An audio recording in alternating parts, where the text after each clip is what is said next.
Très bien, bonjour à tous. Nous reprenons les auditions des candidats dans le cadre de l'appel à candidature que l'autorité a lancé le 28 février 2024 en vue de l'échéance en 2025 des autorisations actuellement accordées à 15 services.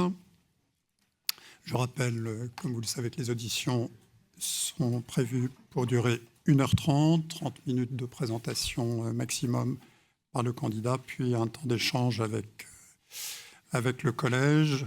Nous auditionnons la société C8 pour le projet C8. Je vous rappelle que conformément à la jurisprudence et aux dispositions du texte de l'appel aux candidatures, le candidat ne peut pas apporter de modification substantielle au cours de son audition au dossier qu'il a déposé, que les membres du collège et les services de l'ARCOM ont eu et analysé ces dernières semaines. Vous avez par contre la possibilité, bien sûr, de préciser ce projet, notamment à travers des engagements qui pourront, le cas échéant, être pris dans les conventions que l'ARCOM signera avec les candidats retenus. Monsieur Saada, vous avez la parole. Je vous rappelle que l'audition est publique, qu'elle est retransmise sur notre site ainsi que sur nos réseaux. Merci, Monsieur le Président, Mesdames les conseillères, Messieurs les conseillers, bonjour. Je suis ravi d'être présent devant vous pour cette deuxième audition de la semaine pour la chaîne C8, qui est candidate pour l'obtention d'une nouvelle autorisation en TNT à compter du 28 février 2025. Pour cette audition, je suis accompagné comme hier de Laetitia Ménassé, secrétaire générale du groupe, d'Amandine Ferré, directrice financière du groupe, de Gérald Brice-Viret, directeur général de Canal+ France en charge des antennes et des programmes, et aujourd'hui de Franck Appietto, directeur général de C8, et enfin de Dorothée Alabert, directrice marketing de Canal+ Brand Solutions, la régie publicitaire du groupe en France, en Suisse et en Belgique. Avant de vous exposer très précisément le projet de la chaîne C8, je vais d'abord, si vous le permettez, le replacer dans le cadre du projet global de notre groupe, plus brièvement qu'hier. Avec plus de 6 milliards d'euros de chiffre d'affaires et une présence dans plus de 50 pays, le groupe Canal+ est aujourd'hui le premier groupe privé de télévision en Europe. Il se déploie sur 3 activités principales qui sont étroitement liées. La télévision payante, dont la principale source de revenus est l'abonnement. La télévision gratuite, qui tire ses revenus de la publicité. Et enfin, la production et la distribution de films, de séries, de documentaires et de programmes d'animation via Studio Canal. Au cours des dernières années, le marché de la télévision a, vous le savez, profondément changé pour passer d'une compétition locale à une compétition mondiale. Et je reviendrai dans quelques instants sur l'étendue de cette nouvelle concurrence protéiforme. Pour faire face à ces nouveaux acteurs, le groupe Canal+ a dû se réinventer et s'est totalement transformé en quelques années. Premier pilier de cette transformation, le redressement économique. En France, en 2016, les chaînes Canal+ perdaient près de 400 millions d'euros par an et les chaînes gratuites plus de 60 millions d'euros par an. Aujourd'hui, nous avons renoué avec une trajectoire économique positive, désormais très proche de l'équilibre, et ce, pour nos chaînes gratuites et payantes. Second pilier, l'accélération de la digitalisation du groupe. Créée en 2013, notre plateforme propriétaire française MyCanal, qui porte plus de 2000 chaînes en direct et à la demande dans le monde, s'est développée pour atteindre les meilleurs standards du marché et pour se déployer dans plus de 30 pays. Avec 1 milliard d'euros d'investissement annuel dans la technologie et plus de 1000 ingénieurs principalement basés en France, le groupe Canal+ est devenu un acteur majeur de la technologie. Dernière étape de la transformation de notre groupe, l'internationalisation. En 2015, le groupe Canal+ rassemblait 11 millions d'abonnés. Aujourd'hui, il en compte plus de 26 dans 50 pays, dont 18 millions d'abonnés francophones. C'est une vraie force et cela nous permet de faire voyager des contenus en langue française sur l'intégralité des territoires francophones où nous sommes présents. Nos films, nos séries créations originales, nos émissions sportives, nos documentaires, mais également nos chaînes gratuites telles que C8, disponibles dès le premier niveau de nos offres commerciales en Afrique. Qu'est-ce qui différencie aujourd'hui le groupe Canal+ des autres acteurs du paysage audiovisuel français ? Le premier axe de différenciation est un volume d'investissement massif et pérenne dans les contenus locaux. En ce qui concerne la chaîne C8, elle est systématiquement mieux-disante en matière de diffusion et de mise en avant des contenus français et européens par rapport à ses obligations. À titre d'exemple, la chaîne diffuse 84% d'œuvres audiovisuelles européennes pour une obligation de 60%. 57% de ces œuvres sont d'expression originale française contre une obligation de 40%. Notre deuxième axe de différenciation et de favoriser l'accès au contenu et à la culture, en particulier pour les plus jeunes. Parlons de l'accessibilité des chaînes de la TNT tout d'abord. Comme je l'ai indiqué hier, la TNT est accessible immédiatement, sans équipement complémentaire, avec une simple antenne râteau. 100% des téléviseurs en France embarquent en effet aujourd'hui des démodulateurs. Comme vous le savez également, le groupe Canal+ contribue largement et directement à déployer la TNT sur l'ensemble du territoire via l'animation de TNT Sat. Mais pour les plus jeunes, celles et ceux qui ont moins de 26 ans, dont 89% regardent des contenus vidéo en dehors de leur écran de télévision, et dont 15% ne disposent tout simplement pas d'écran de télé, il a été nécessaire de réinventer cette accessibilité aux chaînes de la TNT. C'est pourquoi nous avons créé une nouvelle offre nommée TV+, qui réunit 100% des chaînes de la TNT et des programmes exclusifs de Canal+, tels que les séries Baron Noir ou Tokyo Vice, pour seulement 2 € par mois. Dans un monde où se multiplient les plateformes payantes et gratuites, nous pensons qu'il y a un bénéfice important à retrouver au sein d'une même plateforme l'intégralité des chaînes de la TNT et certains programmes de Canal+. Et l'accessibilité n'est pas simplement une affaire technique ou commerciale. Ainsi, nous allons systématiquement au-delà de nos obligations en matière de sous-titrage sourds et malentendants pour l'intégralité de nos chaînes gratuites et payantes de la TNT. C8, plus particulièrement, veille à s'adresser à toutes et à tous en proposant l'intégralité de ses programmes en version sous-titrée. Notre journal télévisé quotidien, présenté par Caroline Delage, est diffusé du lundi au vendredi en langue des signes française. C8 est l'une des rares chaînes généralistes à présenter cette spécificité. Notre troisième axe de différenciation est notre attachement à représenter la diversité de la société dans tous les programmes. Je pense à l'opération Ouvert à tous, au sein de laquelle les chroniqueurs de nos émissions PAF, présentés par Pascal de la Tour du Pin, qui nous fait la gentillesse d'être présente aujourd'hui, et Touche pas à mon poste, accueillent tous les vendredis autour de leur table des personnes en situation de handicap, visibles ou non, en qualité de chroniqueurs. Cette initiative, maintenue depuis 2017, a permis de donner une visibilité considérable à ces intervenants. Ces chroniqueurs d'une journée créent des liens avec les équipes de l'émission, devant et derrière la caméra. Cet engagement de diversité s'inscrit de manière plus globale et cohérente dans les actions entreprises par le groupe Canal+. C'est ainsi que je suis fier d'avoir inauguré fin 2023, pour la première fois en France, un comptoir Café Joyeux Inside, café qui a ouvert ses portes au sein de notre siège à Issy-les-Moulineaux. Cette initiative inédite en France offre une opportunité de travail en entreprise à 4 personnes en situation de handicap mental. Au travers de toutes ces initiatives, la chaîne C8 contribue positivement à l'effort général du groupe Canal+ sur ces sujets sociétaux. Quatrième et dernier axe majeur de différenciation pour le groupe Canal+, le live, le direct. Le modèle généraliste du groupe Canal+ consacre une place privilégiée au programme en direct, gage d'un lien immédiat avec nos publics. Nous avons pu en parler hier, c'est évidemment le cas du sport, qui permet cette rencontre instantanée.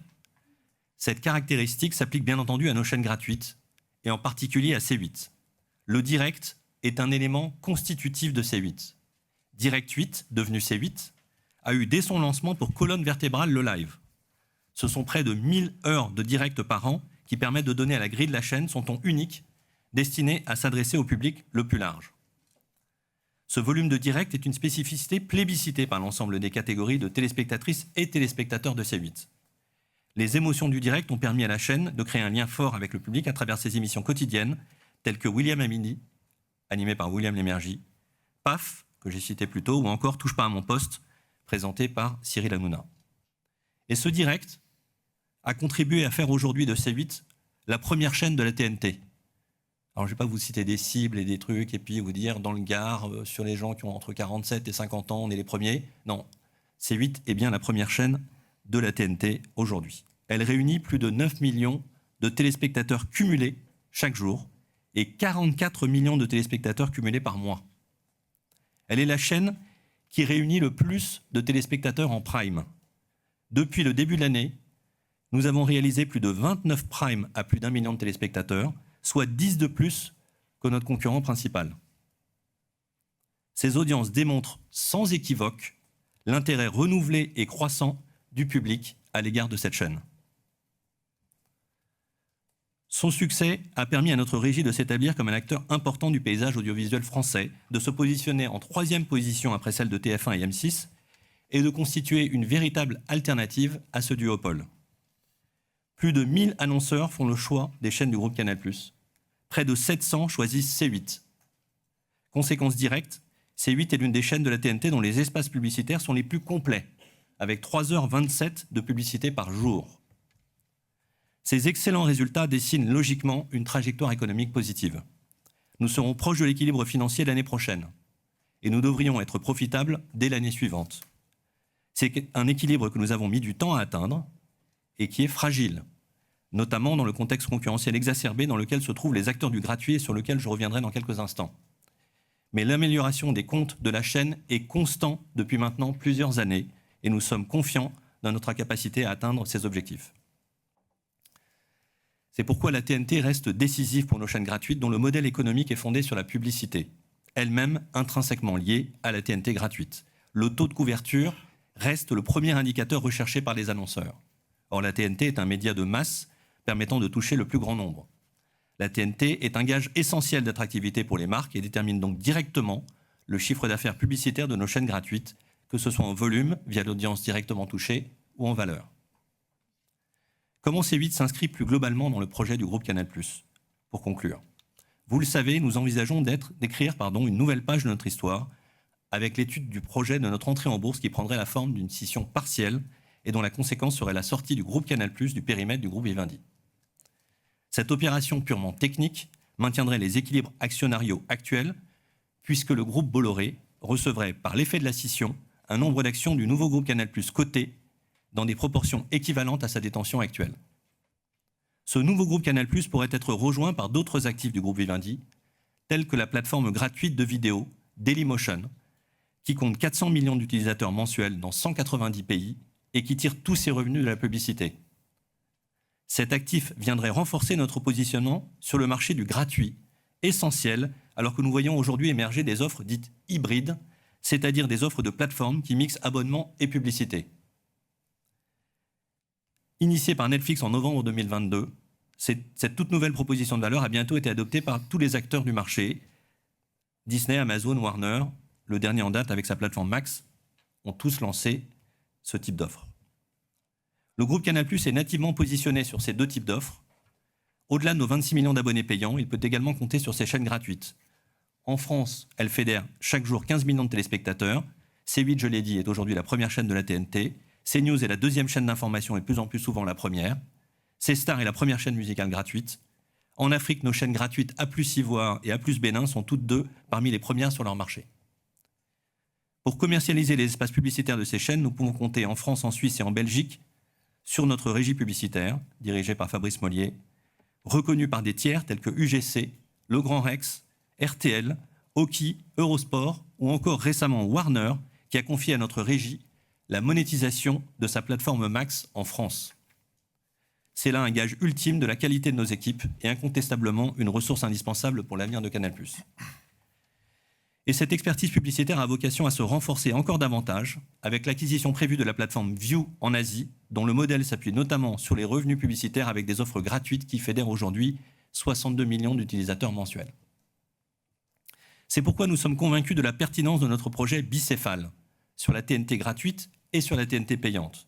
Pertinence pour le groupe Canal+, car elle conforte chaque année notre modèle généraliste. Ce dernier s'inscrit également pleinement au cœur du pacte fondateur de la TNT et de son avenir, chahuté par la concurrence des autres modes d'accès à la création et à l'information. Nous continuons de croire en la force de la TNT, notamment en sa promesse de programme linéaire dans un paysage global de plus en plus délinéaire et essentiellement capté par les acteurs américains. Mais pertinence également pour le secteur, car la complémentarité entre la TNT payante et la TNT gratuite est vertueuse et structurante pour le paysage audiovisuel national.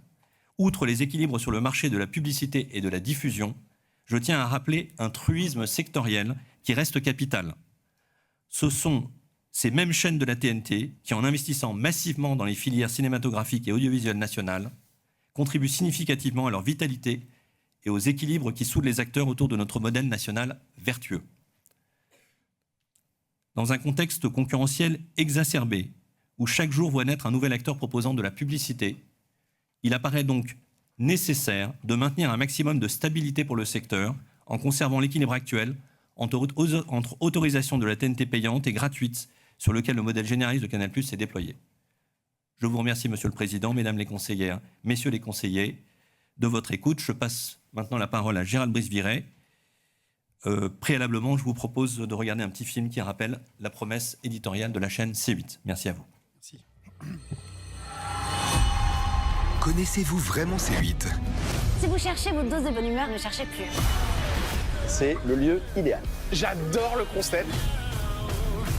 Vous allez avoir des surprises. Est-ce que tout le monde est prêt? Il y a plein de belles choses qui nous attendent.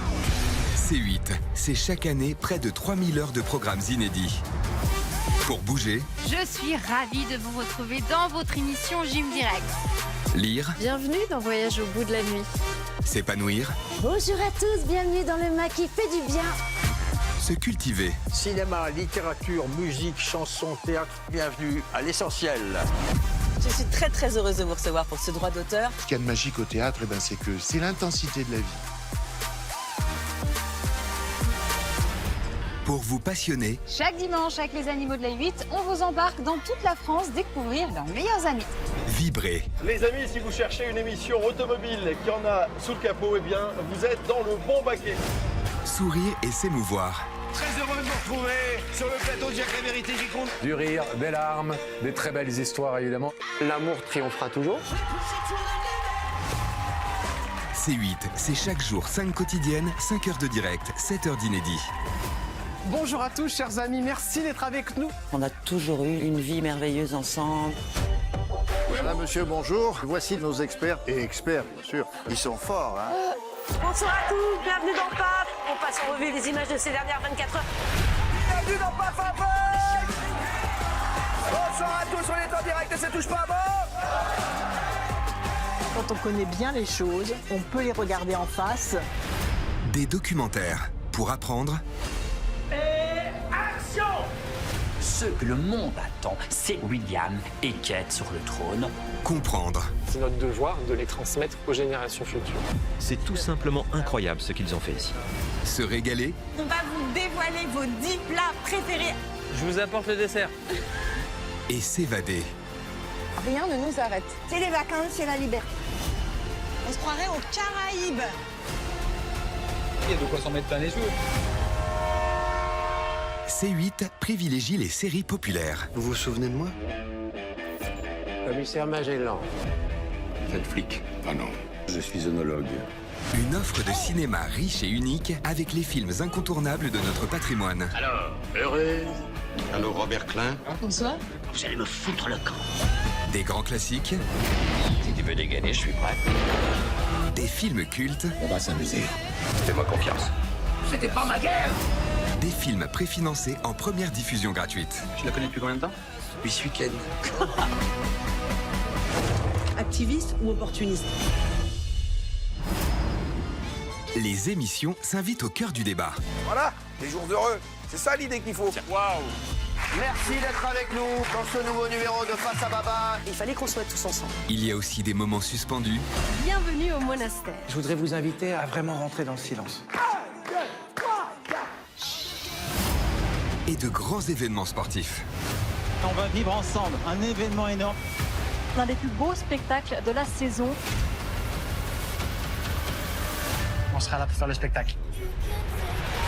C8 se mobilise toute l'année pour de grandes causes. J'ai actuellement une victime de violence conjugale. Le rôle des associations, il est fondamental. On donne beaucoup, mais on reçoit énormément. C'est une source de solutions pour leur survie. On ne peut pas être indifférent à ce qui se passe autour de nous.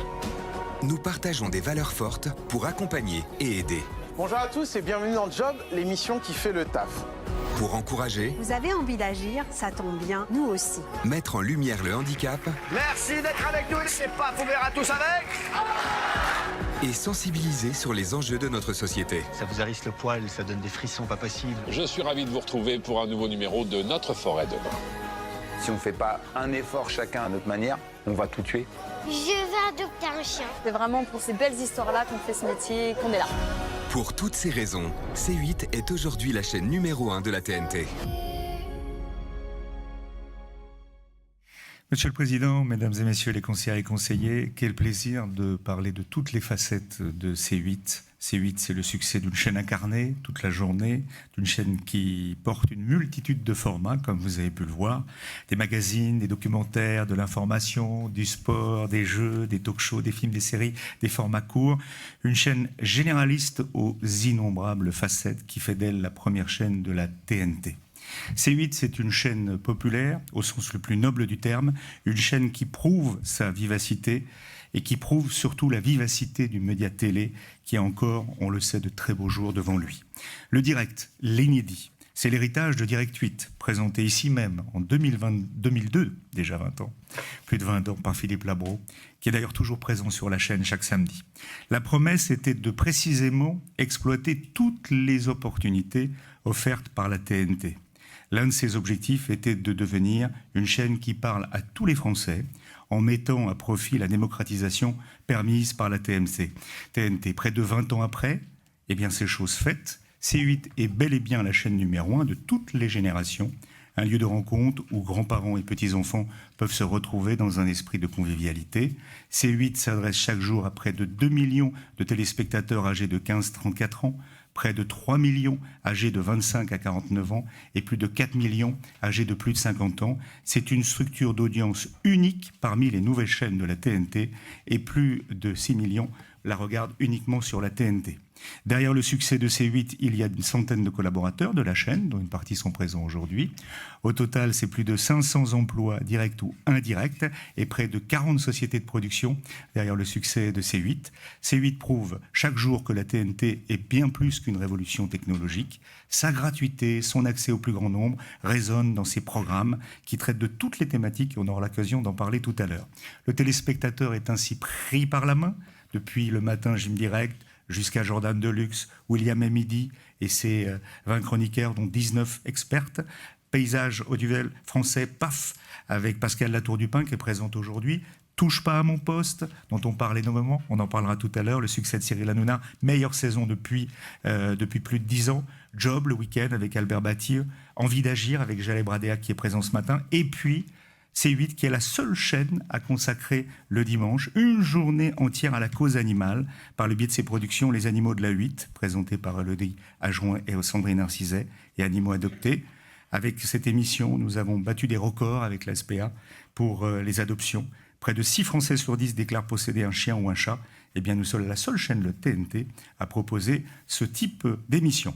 Et bien évidemment, il y a des émissions culturelles, l'essentiel chez Labro, droit d'auteur, vous avez vu des extraits, une programmation au cinéma, dont des films préfinanciés par C8, on va y revenir. C8 est une chaîne ouverte, nous sommes aussi et toujours la chaîne du rire et de la bonne humeur, avec près d'une trentaine de spectacles par an, et nous confirmons ici le fait que C8 proposera près de 30 spectacles par an, et puis nous confirmons ainsi il était important de le dire, un certain nombre d'engagements avant de clôturer cette conclusion. Tout d'abord, C8 s'engage à doubler son JT quotidien en LSF. C8 s'engage, au-delà de ses obligations actuelles, à proposer annuellement un minimum de 30 programmes inédits en audio-description, diffusés aux heures de grande écoute, s'adresser à tous les Français, c'est lui rendre son antenne accessible également à tous les Français. C8 s'engage à fournir annuellement des émissions de littérature, notamment Voyage au bout de la nuit, conçues avec le désir d'être accessible aux personnes malvoyantes ou aveugles. C8 s'engage, au-delà de ses obligations actuelles, à diffuser à minima 70 points spectacles vivants. C8 s'engage à atteindre la parité homme-femme sur son antenne dès la rentrée, nous y sommes presque. C8 s'engage à exiger pour toutes ses productions, ainsi que celles produites par des producteurs tiers, au label Ecoprod, dont nous sommes membres fondateurs, on pourra y revenir. C8 s'engage à renouveler ses opérations citoyennes, les grandes causes de C8, Franck en parlera.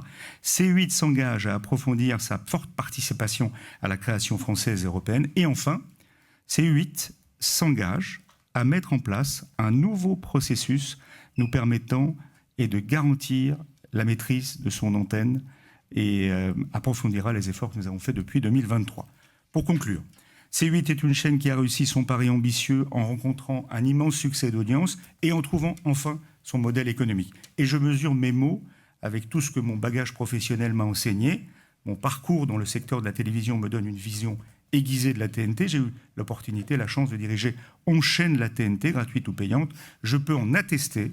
Le succès de C8 est un véritable tour de force et nous allons échanger sur C8 dans un instant. Nous sommes à vos dispositions et nous avons respecté le temps de 30 minutes, il me semble. Merci pour cette présentation. Donc, on va engager le dialogue avec le collège. Je tourne vers mes collègues. Hervé Gaucho. Merci, Monsieur le Président. Merci pour cette présentation. Je pense que c'était à dessein que vous avez terminé dans les engagements par le nouveau processus de maîtrise de l'antenne. Donc, autant rentrer directement dans le vif.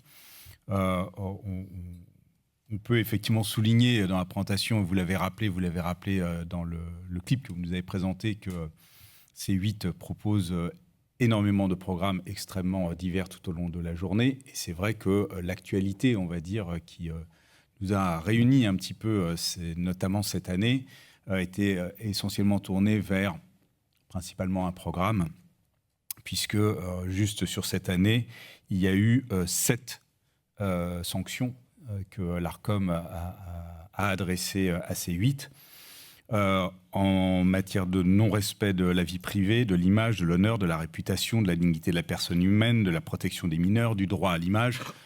Je ne vais pas aller beaucoup plus loin en la matière, puisque en l'occurrence, il y a effectivement un certain nombre de décisions qui sont pendantes devant le Conseil d'État, ce qui ne nous échappe pas. Il y en a d'autres qui ont été largement confirmées.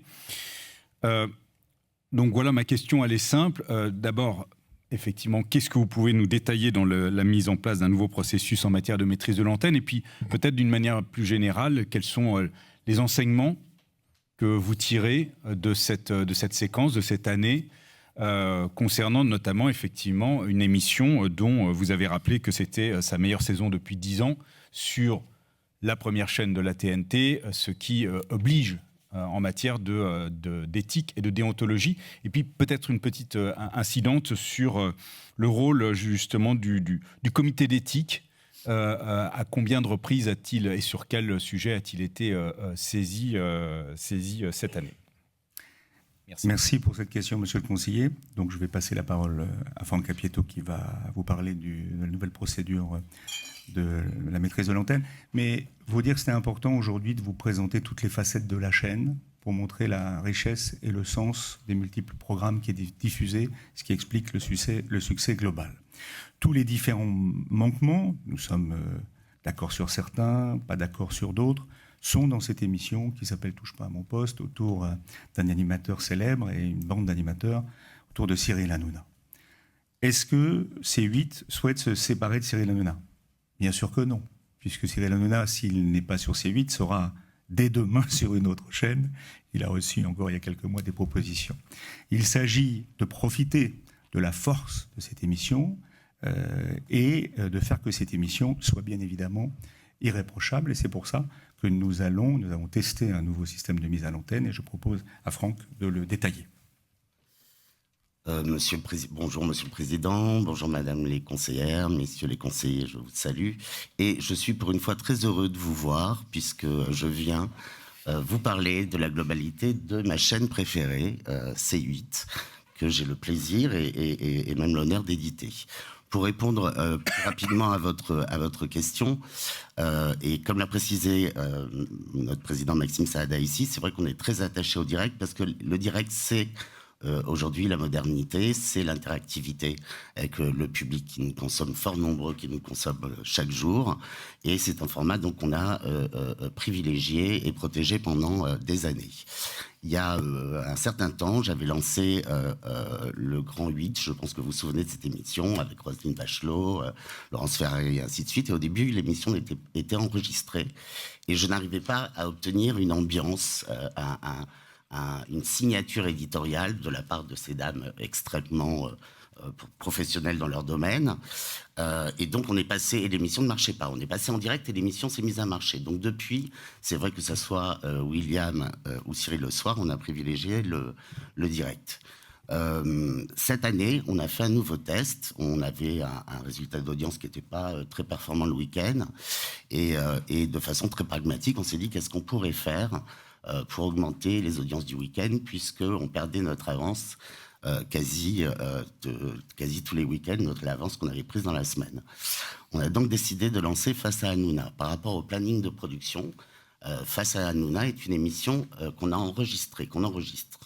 Et cette émission, on a retrouvé l'ambiance, le sel qu'on avait dans l'Access de la semaine, alors qu'elle était enregistrée. Nous avons donc décidé pour la rentrée de faire un time delay suffisamment important pour TPMP qui nous évitera tout débordement, du moins je l'espère, évidemment, je le souhaite. Et donc ce time delay sera effectif dès les premiers jours de non-direct, c'est-à-dire à la rentrée de septembre. Combien de temps ? Alors nous, on a besoin d'un time delay. Je sais, j'ai regardé ce qu'ont fait nos camarades tout à l'heure. On a un time delay qui nous permet de faire du montage. C'est pas voilà. Donc on envisage entre 45 minutes et une demi-heure de time delay. Et qui prendra les décisions éditoriales d'éventuelles retraites séquences ? Alors, il y a toujours 4 professionnels dans la régie. Je serai évidemment, et tout comme Gérald d'ailleurs, nous intervenons régulièrement devant notre écran. Le direct, les choses se disent, se font. Donc après, nos instructions portent plutôt sur les séquences qui doivent disparaître pour le replay et ce qu'on ne doit pas mettre en digital. Là, on va s'accorder un délai suffisant pour faire disparaître une séquence et continuer à enregistrer afin de tenir la durée globale de l'émission. On a beaucoup appris de ce que nous avons vécu tous ensemble. Je vais évacuer les marques publicité clandestine parce que le sujet a été pris en main. J'espère que toutes les chaînes le feront parce que nous, il est pris en main. Concernant l'éditorial de l'émission, Vincent Pujol est présent ici. Il est le directeur des antennes et des programmes. Il est tous les soirs en régie. Nous avons demandé et on a travaillé avec les équipes de Cyril Hanouna, notamment Lionel Stan et son équipe, évidemment de vérifier encore plus en amont toutes les personnes qui pouvaient venir dans l'émission. On est dans une époque où il faut faire du buzz, donc les invités viennent faire du buzz, y compris le public. Donc le time delay ne permet pas simplement d'enlever certaines séquences, mais de couper ce qui aurait pu être évité et ce que nous avons vécu ensemble. Donc nous nous engageons sur un time delay à minimum de 30 ou de 15 minutes, en accord avec le producteur et avec Cyril Hanouna, qui est totalement en phase avec ça, suite aux différentes expérimentations. Mais fondamentalement, je le dis, nous avons demandé à la production, notamment de la rédaction en chef de l'émission, de davantage sécuriser toutes les séquences afin d'éviter toutes les mésaventures que nous avons vécues, et vous et nous, parce que c'est une émission qui est importante, elle parle à près de 5 millions de Français tous les soirs. Nous avons, comme vous l'avez dit, une responsabilité, et donc nous avons énormément appris de cela. Et ça sera un regret. Très honnêtement, ça sera un regret, parce que je n'ai pas l'expérience de Gérald sur la TNT, mais j'ai vu quand même pas mal d'émissions fonctionner. Je l'ai déjà dit publiquement, je le répète, Cyril Hanouna est le seul aujourd'hui à pouvoir faire autant de directs dans une journée. Pas un, les autres n'en sont pas capables. Ce pas des choix qui sont faits nécessairement par les chaînes, le time delay. Ce sont des obligations, parce que maintenir une antenne comme il le fait tous les jours, vous avez parlé de 7 sanctions, même si on n'a pas 7, Laetitia va y revenir, avec des sanctions qu'on regrette évidemment. Personne d'autre que lui n'a cette capacité aujourd'hui, donc c'est une force dont on a voulu tirer parti et qui a été récompensée en audience. Donc si on le fait, c'est bien par sens de responsabilité, pour reprendre les termes de Gérald, et à regret.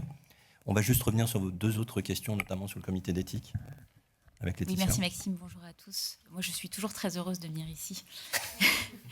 Non, juste sans faire de la comptabilité sur les sanctions, c'est vrai qu'on a compté sur 2024 3 sanctions véritables, avec, dont une qui concernait la marque New Balance. Donc effectivement une sanction relative à la publicité clandestine, si on peut effectivement la mettre à part. Je disais un an glissant, hein, c'est-à-dire ça remonte à 2023. Hein. Ok, effectivement, dans ces cas-là, nous on était sur l'année civile. Sur le comité d'éthique, puisque vous posiez la question, donc on a un comité d'éthique qui est extrêmement actif au sein du groupe Canal.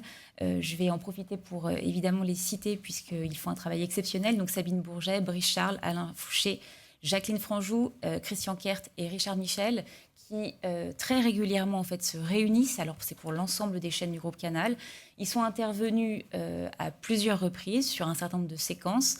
S'agissant spécifiquement de C8, et je crois qu'on avait eu l'occasion déjà d'en discuter ici, ils étaient intervenus sur le traitement des gilets jaunes sur TPMP précisément pour demander à ce que ce traitement soit un tout petit peu amélioré dans la prise de distance, ce que nous avons fait. Donc effectivement, ils sont extrêmement actifs. Je crois que vous les avez d'ailleurs reçus ici. Et ils interviennent très régulièrement. Nous les rencontrons avec l'ensemble du management de Canal, à minima une fois par trimestre, et écoutons avec beaucoup d'importance les conseils qu'ils nous donnent. Et pour être encore plus précis, ils ont rencontré à plusieurs reprises Cyril Hanouna sur une séquence en particulier qui nous a tous vraiment tendus en 2023, et il y a une discussion très franche entre les membres du comité éthique et Cyril Hanouna. Donc voilà, donc pour vous dire que nous pouvons nous engager sur ce nouvelle procédure pour nous permettre de garantir la maîtrise totale de l'antenne par les équipes de Franck Apieto. Juliette Théry. Oui, merci Monsieur le Président.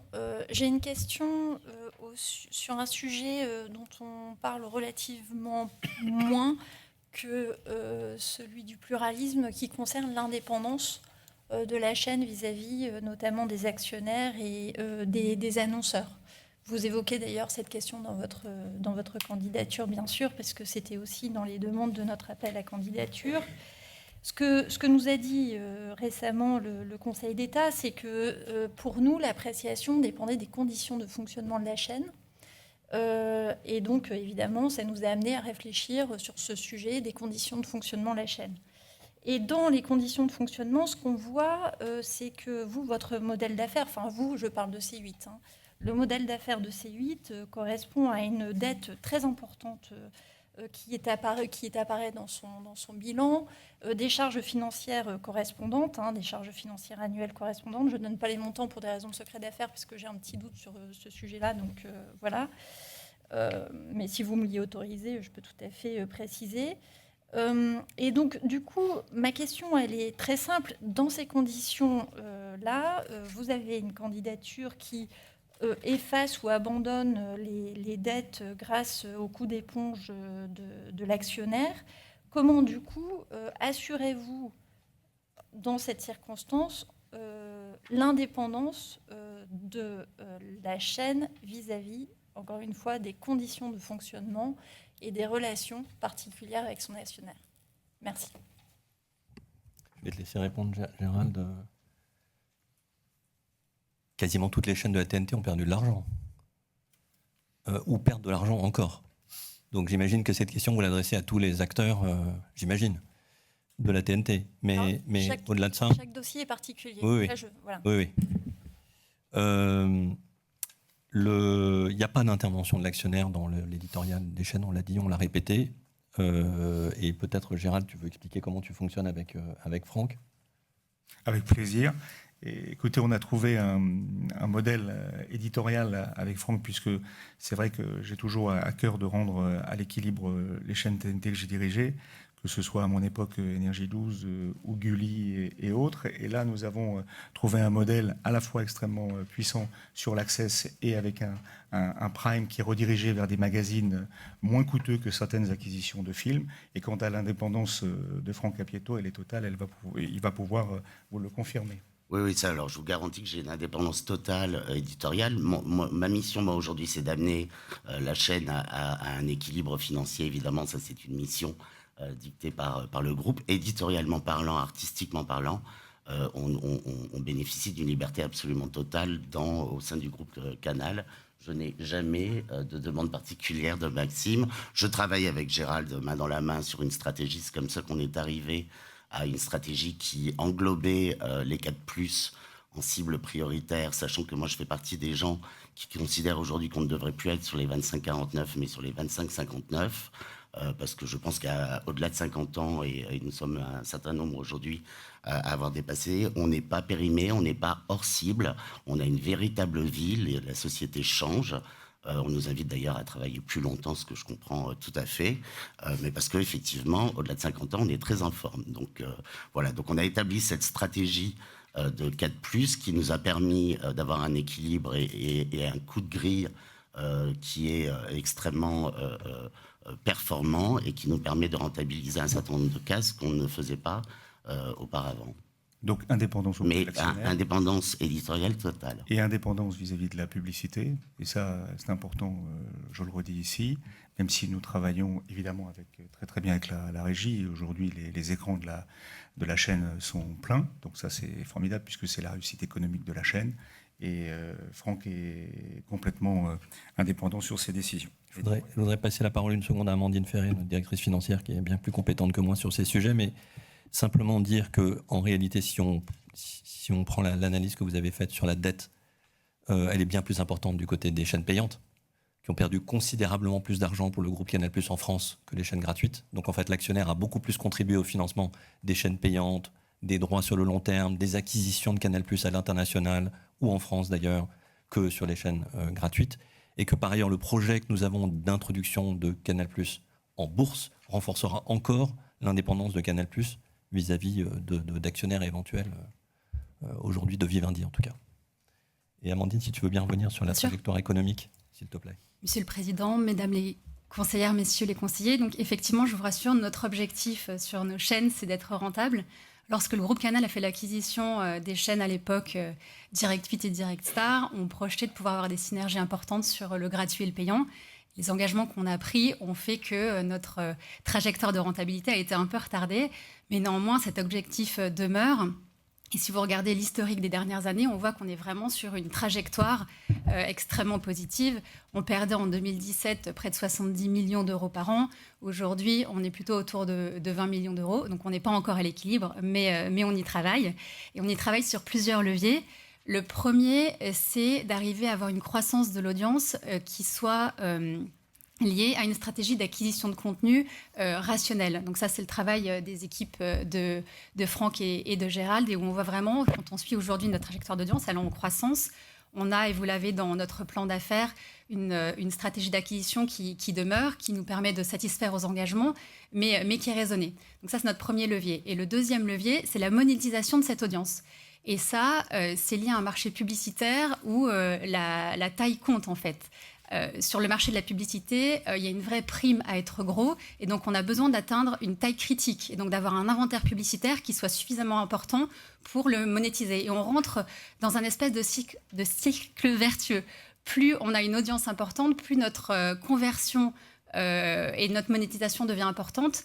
Et donc aujourd'hui, ces éléments-là et la trajectoire des dernières années nous amènent à être extrêmement confiants sur le plan d'affaires qu'on vous propose.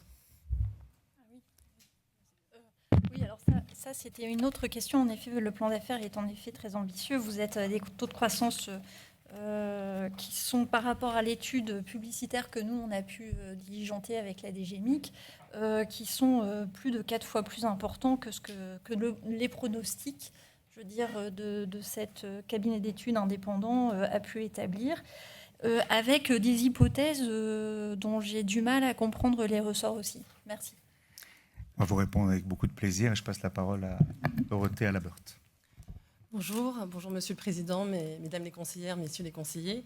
On a prévu effectivement une hausse des recettes publicitaires de C8. On est parti sur le marché télé, sur justement l'étude dont vous parliez, sur la publicité, sur un média. En fait, la télé va rester un média qui va être résilient et qui va rester essentiel dans la stratégie de communication des annonceurs. Donc on est parti en termes d'hypothèse sur une stabilité et une légère décroissance à partir de 2026. 1,4, c'est ça, c'est la décroissance. Oui, c'est exactement, c'est moins 1,4. Pour faire référence à votre étude. Voilà, exactement. Dans le même temps, on prévoit effectivement une hausse des recettes publicitaires de la chaîne C8 en fait pour 3 raisons. La première, c'est le fait d'être leader de la TNT, comme on a déjà évoqué. Ça nous permet de capter largement en fait des marques beaucoup plus variées, parce qu'on va toucher l'ensemble des cibles. Et également d'ailleurs des cibles 25-59 ans dont tu parlais, Franck. C8 en fait capte particulièrement des annonceurs qui vont cibler des publics mixtes. On va des fois être moins choisi par des marques qui vont cibler spécifiquement des cibles féminines. Ce qui fait qu'en fait, ça nous apporte un poids plus important sur des secteurs porteurs, tels que le tourisme-restauration ou également les services. Par contre, on va avoir un poids moins important sur des secteurs comme l'hygiène beauté ou l'entretien. Et comme Amandine venait d'en parler, dans les années à venir, la chaîne va également renforcer ses programmes, donc renforcer son audience, ce qui fait que nous allons pouvoir monétiser en fait, cette audience supplémentaire. Le deuxième effet, c'est l'effet de la stratégie en fait, de Canal+ Bande Solutions de la régie. On commercialise les espaces des chaînes gratuites du groupe, donc C8 pour lequel nous sommes aujourd'hui, mais également C-Star et CNews.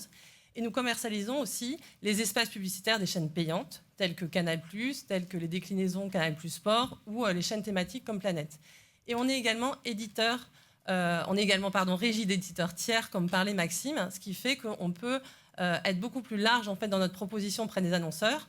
Donc on va avoir par exemple des chaînes thématiques comme RTL9, Eurosport dont on a parlé tout à l'heure, ou la plateforme Max, qui permet en fait de proposer des solutions qui sont à la fois puissantes, complémentaires et variées à nos annonceurs. Je donne un exemple. Si un annonceur est intéressé par une cible homme 25-59, je pourrais lui proposer d'être dans un contexte plus masculin sur C8. Je pourrais également lui proposer d'être dans des écrans publicitaires sur Canal+ Sport, sur Canal+ Foot, être sur RTL9 et également communiquer sur la plateforme de vidéo à la demande Max.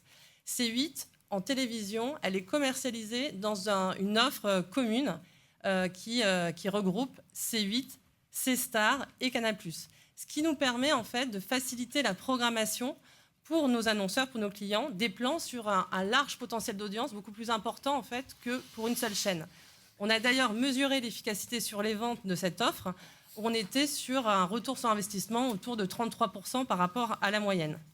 Enfin, je finirai sur le troisième levier qui nous permet de proposer une progression de notre chiffre d'affaires sur C8, c'est les revenus liés à la monétisation de notre inventaire digital.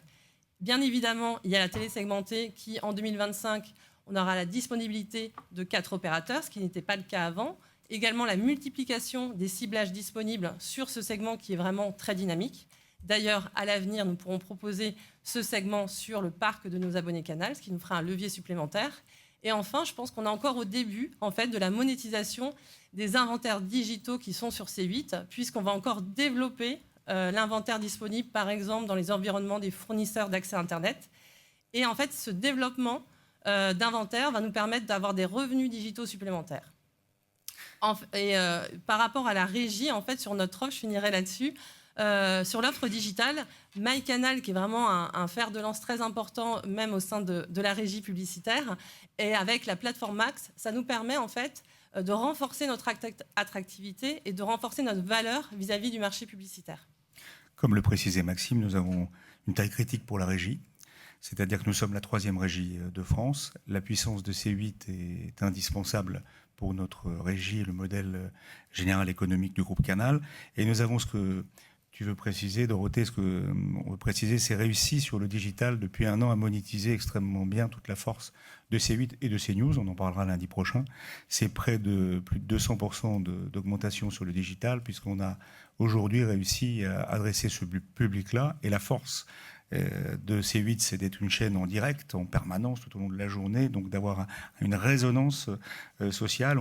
C'est par exemple TPMP, l'émission la plus regardée sur notre plateforme à la demande, je parle de MyCanal, donc on a réussi à monétiser tout le digital qu'on ne réussissait pas il y a quelques années à faire, donc c'est pour ça qu'on est très confiant sur ce sujet. Vraiment un mini point sur une remarque, mais j'avais compris que la scission n'était pas la cession et qu'il y avait un maintien de l'actionnariat. Mais oui. Voilà. Confirmé. Oui, mais Canal+ côté, il y a plus d'indépendance. Oui, tout à fait. Sur un montant d'actionnariat qui reste le même. Oui, pour prolonger la question, je voudrais être sûr, je ne suis pas sûr d'avoir bien compris vos explications. Vous avez été quand même sur toutes ces dernières années, en tout cas depuis que je préside cette autorité, en baisse de chiffre d'affaires globalement, avec des pertes encore significatives sur l'exercice 2023, de mémoire une 50aine de millions. Et puis effectivement, on découvre votre dossier de candidature pour 24, dans lequel vous évoquez des opérations financières importantes sur 24, des abandons de comptes courants notamment, si j'ai bien lu votre dossier. Donc je voudrais que vous nous expliquiez, pour le collège, je pense que c'est important, comment tout d'un coup on passe d'une situation structurellement déficitaire, même si la tendance était à l'amélioration, comme l'a très bien dit Maxime Saada, à une perspective très positive, avec une croissance de recettes publicitaires significative. On nous en a expliqué les raisons, mais c'est vrai que nous, on est sur une toile de fond d'analyse du marché publicitaire qui est plutôt conservatrice. Donc je voudrais bien comprendre comment ce traitement de la dette et du passif se fait à l'occasion de la présentation de ce nouveau dossier. Comme vous le disiez, du fait de notre projet d'IPO, la dette que nous avons aujourd'hui, qui a un montant significatif, donc avec des intérêts de dette qui sont importants, et qui a cru, en particulier du fait de l'augmentation des taux d'intérêt également de ces dernières années, peser de manière significative sur nos comptes. Et donc, ce poste de coût va être amené à disparaître, ce qui permet déjà d'améliorer nettement la rentabilité globale de la chaîne. Ensuite, on a cette augmentation du chiffre d'affaires qui vous a été détaillée par Dorothée.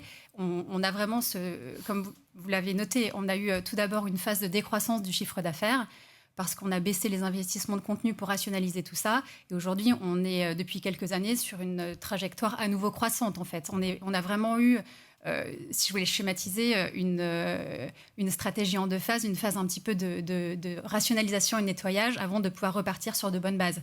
Et c'est ce qui est le cas depuis 3 ans quand on regarde nos comptes, où on voit qu'on a un chiffre d'affaires qui est en croissance du fait de cette croissance de la part d'audience et cette croissance plus maîtrisée des coûts. Et quand on pousse cette trajectoire de chiffre d'affaires, on est assez confiant sur notre objectif de rentabilité. Quand vous regardez les chiffres des dernières années, on a quand même amélioré notre résultat net de 50 millions. Il nous reste 20 millions à faire. On est confiant sur le fait qu'on va y arriver. Et on le confirme sur les 6 premiers mois de l'année. C'est-à-dire que nous serons à moins de 10 millions de pertes cette année, puisque nous avons effectivement eu en point bas, et la Covid nous a fait prendre conscience des coûts de programme. Donc nous avons effectivement baissé en termes de chiffre d'affaires, mais nous avons repensé le modèle et aujourd'hui nous sommes en croissance. Et comment vous avez traité la dette ? C'est-à-dire ? La dette que vous aviez dans vos comptes, compte tenu des pertes accumulées, quand même, cette baisse du chiffre d'affaires. C'est une recapitalisation. C'est ça. Très bien. Et du coup, quelle est l'entité qui va constater les pertes du write-off que vous faites de dette là ? C'est pas un write-off, c'est une recapitalisation. C'est Vivendi qui recapitalise Canal+. Donc c'est Vivendi qui recapitalise Canal+, qui recapitalise C8 ? Absolument. Donc on va le voir dans les comptes de Vivendi cette année ? Absolument. Qui seront publiés en 2025. Oui. Alors, Antoine Boilet. Et comme le disait Amandine, en plus, ce sujet est devenu plus important avec la hausse des taux d'intérêt. Merci, Monsieur le Président.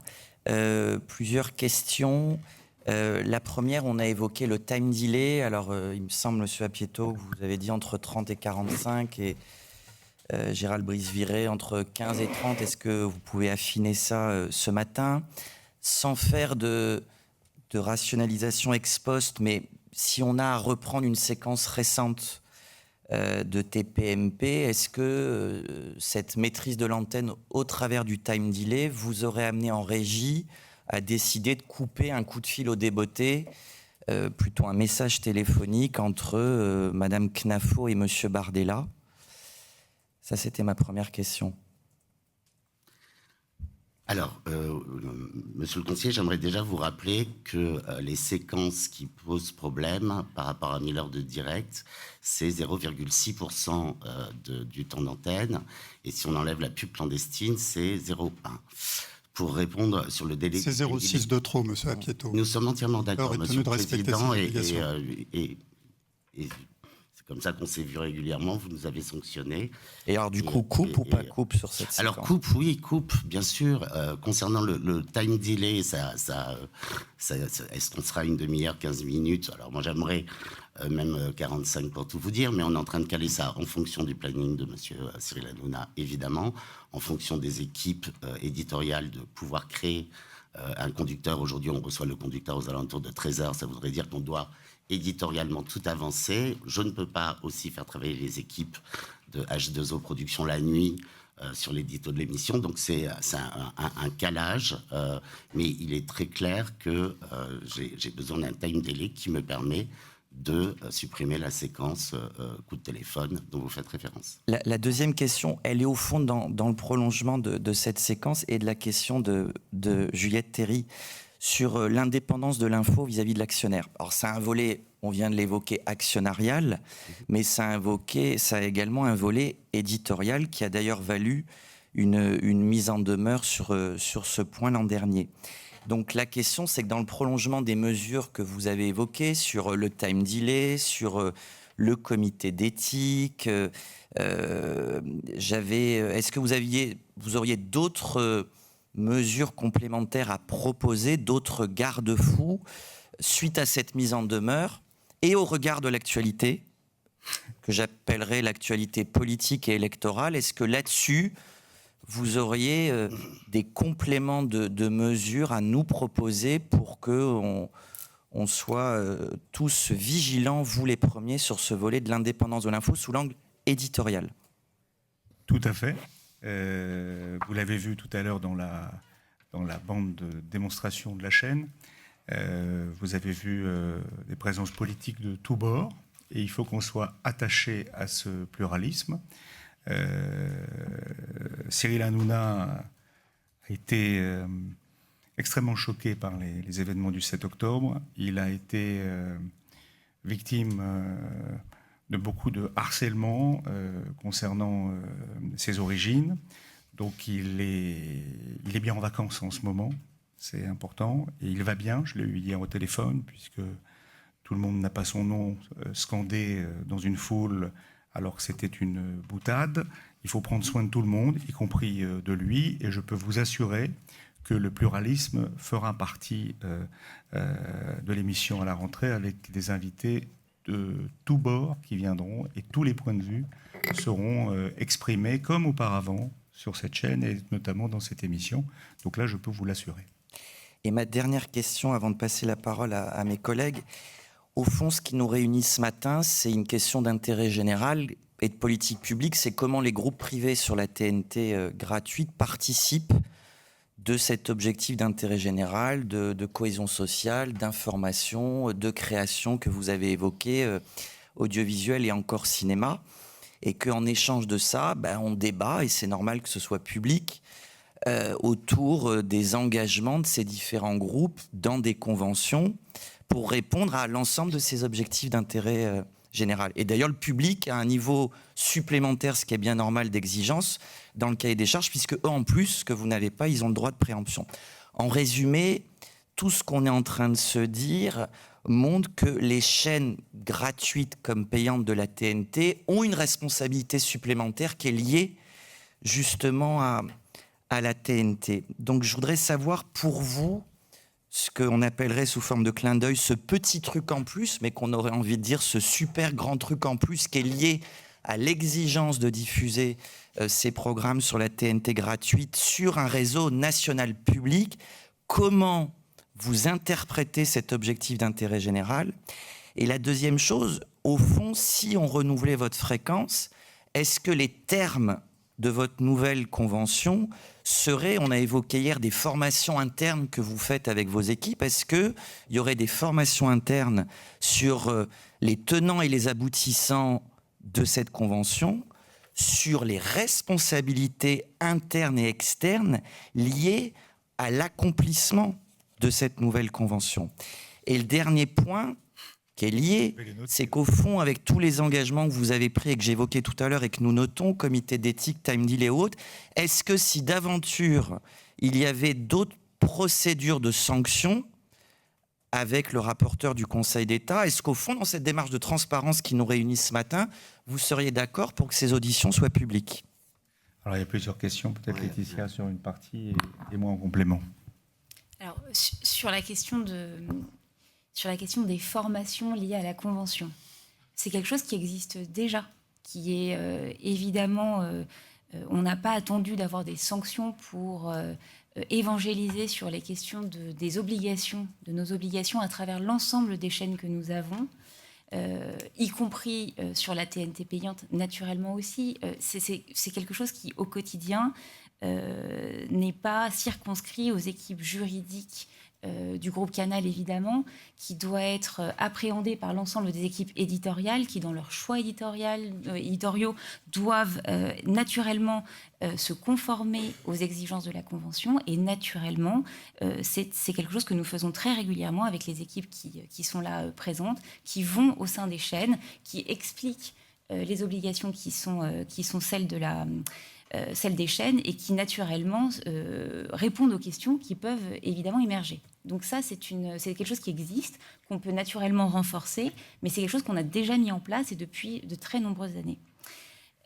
Votre autre question portait sur... le petit truc en plus de la TNT dans une stratégie globale. Le petit truc en plus, je vais laisser pour le coup effectivement Gérald et Maxime compléter, mais c'est vrai que pour nous, on n'est pas un service public, on a complètement conscience des obligations qui sont les nôtres au titre de l'occupation des fréquences en TNT. Le petit truc en plus qu'on a, c'est l'intérêt du public qu'on suscite. Et je crois que les audiences qu'on a décrites ici, première chaîne de la TNT, révèlent un appétit du public qui est présent, qui est en accroissement et qui est un des critères, me semble-t-il, le plus pertinent pour juger de la façon dont on répond de ce petit truc en plus. Mais avec l'exemple qui nous est arrivé à l'accueil en bas, où les incarnations qui ont la gentillesse d'être présentes se faisaient prendre en photo par toutes les équipes de l'Arcom. Parce que voilà, c'est comme ça qu'on mesure aussi l'intérêt du public, nous. Je crois que le petit truc en plus de C8, c'est d'être une chaîne extrêmement engagée et qui produit énormément de formats différents. Nous sommes la seule chaîne à faire une émission tous les matins quotidienne sur le bien-être. Il y a Sandrine, mais il y a aussi 6 autres coachs. Certaines de ces productions sont faites outre-mer et concernent le bien-être, la gym pour les gens en situation de handicap ou les enfants. Nous sommes la seule chaîne à avoir 3 magazines culturels qui parlent littérature, théâtre, musique classique et autres. Nous sommes la seule chaîne à avoir un magazine hebdomadaire qui conseille les jeunes sur la façon de trouver un emploi, qui va la rédaction d'un CV en fonction des secteurs, comment on doit se présenter, même des codes vestimentaires que l'on doit adopter pour séduire le futur employeur. Nous sommes la seule chaîne à avoir une émission hebdomadaire qui s'appelle Envie d'agir, avec Jalé Bradéa qui est là et qui met en lumière chaque semaine les associations qui permettent de bien vivre ensemble et qui ont des initiatives positives dans la société. Nous sommes la seule chaîne, me semble-t-il, à avoir une proportion 47% de nos figures d'antenne sont féminines, alors que les autres chaînes de la TNT sont, d'après des chiffres que vous avez édités, à 31%. Et on souhaite et on s'engage dépasser les 50 en 2025. Et quand je parle d'incarnation féminine, il y a 61% de temps d'occupation de visage féminin sur l'antenne de C8. C'est 47%, c'est des femmes qui sont productrices, rédactrices en chef, animatrices de leur propre émission. Ce ne sont pas des animatrices avec un prompteur qui sont là pour rendre l'image belle. Donc je pense que réellement, on s'investit. Nous sommes la seule chaîne à avoir un programme tous les soirs quotidien qui s'appelle Voyage au bout de la nuit et qui est en train de passer un accord. On a bien noté dans votre présentation et dans le film.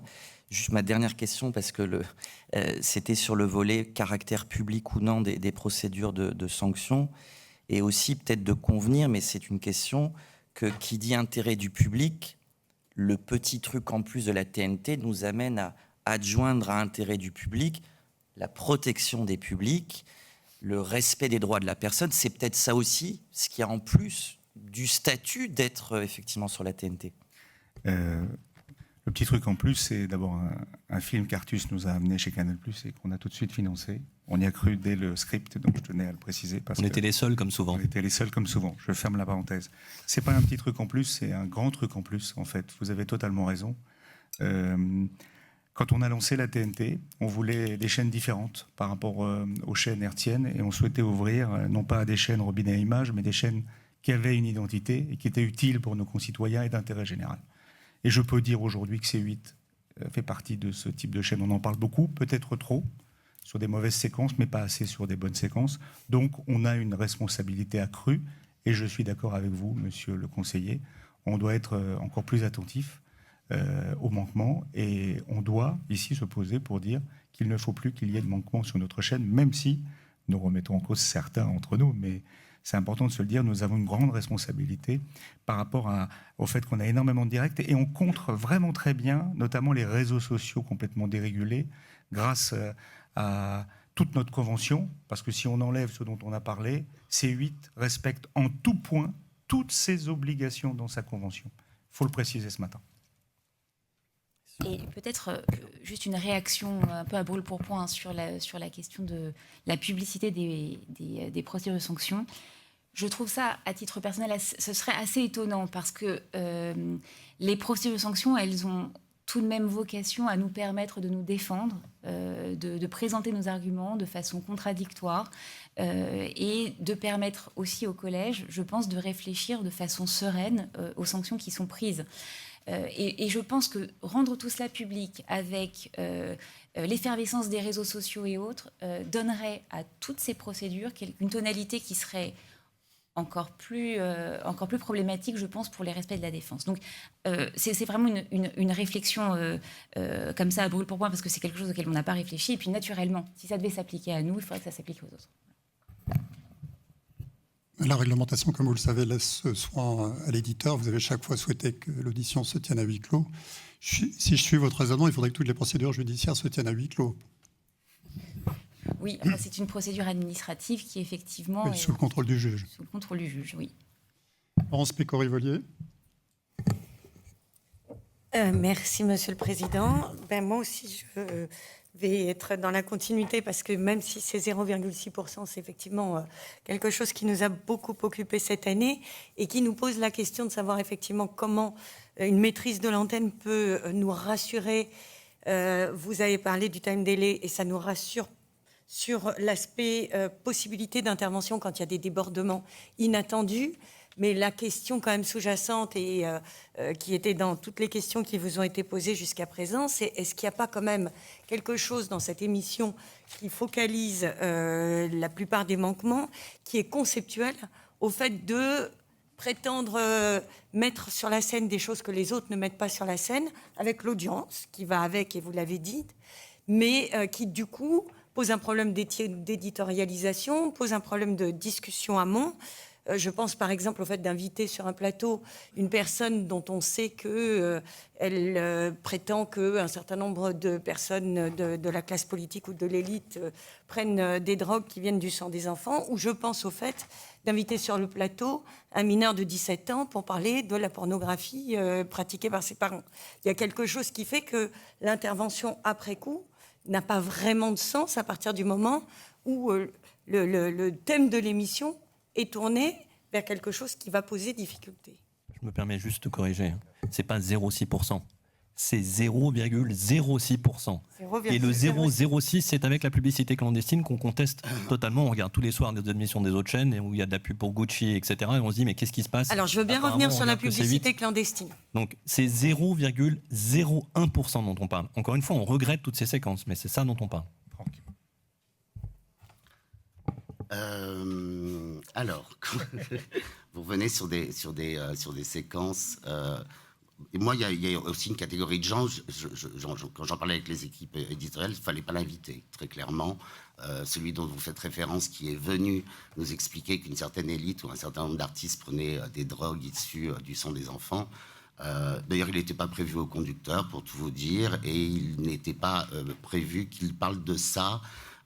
Quand on a fait barrage à son arrivée un peu inopinée, il avait été invité directement par Cyril. Mais donc Madame la conseillère a raison. Il y a des sujets sur les... Voilà. Et c'est pour ça que je souhaite un time delay qui me permettra de faire disparaître totalement cette séquence et qui m'évitera... Monsieur le conseiller, si j'aurai le temps, La question, pardon. Si une séquence dure un quart d'heure, ça fait un gros trou quand même dans la séquence. Donc à un moment, la question c'est... Même si l'ARCOM intervient ex post, c'est la question chez vous ex ante de pourquoi ce monsieur... C'est pour ça que les 0,01% sont importants, parce qu'on a l'impression à vous écouter, mais que les équipes de C8 attendent de voir l'émission pour la découvrir. Il y a des interventions, il y a des équipes qui travaillent sur le conducteur, comme vient de l'expliquer Franck, et toutes les équipes de Vincent travaillent en amont sur l'émission. Et c'est pour ça qu'en fait, il y a des séquences, encore une fois, qu'on regrette que vous avez vues. Mais il y a toutes celles qui ont été évitées, parce qu'il y a eu un énorme travail amont des équipes de C8. Donc je veux le souligner, parce qu'on a l'impression quand même à vous écouter qu'on découvre nous-mêmes les émissions. Alors voilà, ça ne veut pas dire qu'il n'y a pas de surprise. J'ai dit tout à l'heure que Cyril Hanouna, c'était son tempérament, y compris pour Franck parfois. Et c'est dans ce cas-là uniquement que Franck dit, si moi-même j'ai été surpris par un invité qui n'était pas dans le conducteur, alors j'ai besoin du time delay pour le coup, parce que sinon je n'ai pas d'autres moyens d'intervention. Mais encore une fois, nous vous donnons raison sur le fait que pour gérer ce type de sujet, il y a des mesures aval et il y a des mesures amont qui sont nécessaires.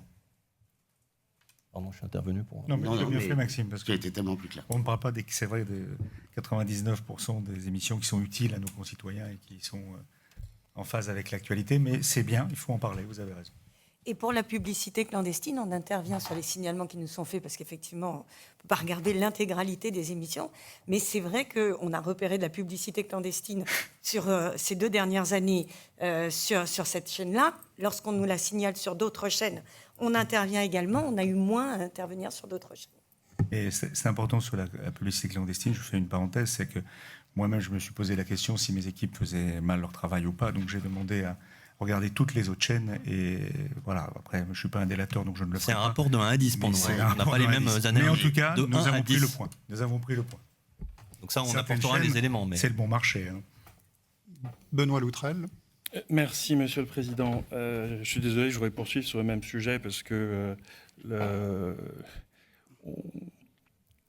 vous êtes une chaîne unique de ce point de vue-là. Merci, Monsieur le Conseiller. Tout à fait.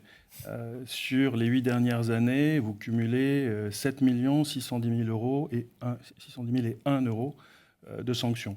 Alors, on peut enlever les sanctions pour publicité clandestine, 200 000 euros, donc il reste toujours 7 410 000 euros et 1 euro. La chaîne d'après la plus sanctionnée, sur la même période, c'est 380 000 euros. Donc vous êtes vraiment dans une case à part, unique, qui vous est propre. Et du coup, moi je reprends aussi en disant, mais il y a eu 2 sanctions en 2017, une en 2019, il y en a 5 en 2023, et pour l'instant 3 en 2024, mais l'année n'est pas terminée. C'est vous qui décidez quelque part quelle sera la suite. Et donc, moi j'ai le souvenir, dans cette salle, vous l'avez dit, vous la connaissez bien, c'est dans cette salle qu'ont lieu les audiences de procédure de sanctions. À chaque fois, on a eu cette discussion. Comment assurer la maîtrise de l'antenne ? Et à chaque fois, j'ai le souvenir que vous nous avez expliqué que ça ne se reproduirait pas, que vous alliez prendre les dispositions pour que ça ne se reproduise pas. Et ça revient, ça revient, ça revient, ça revient. Et vous recandidatez, et en recandidatant, vous ne dites rien sur le sujet. Dans cette audience ce matin, dans votre propos liminaire, vous ne dites rien sur le sujet. Et donc, ma question est, pourquoi est-ce que ce que nous annonce Franck Apieto est crédible ? Pourquoi est-ce qu'on doit croire que tout ce que vous auriez pu faire depuis toutes ces années, que vous n'avez pas fait, vous le ferez ? Pourquoi est-ce qu'on doit croire que ce que vous nous annoncez aura l'effet que vous nous annoncez ?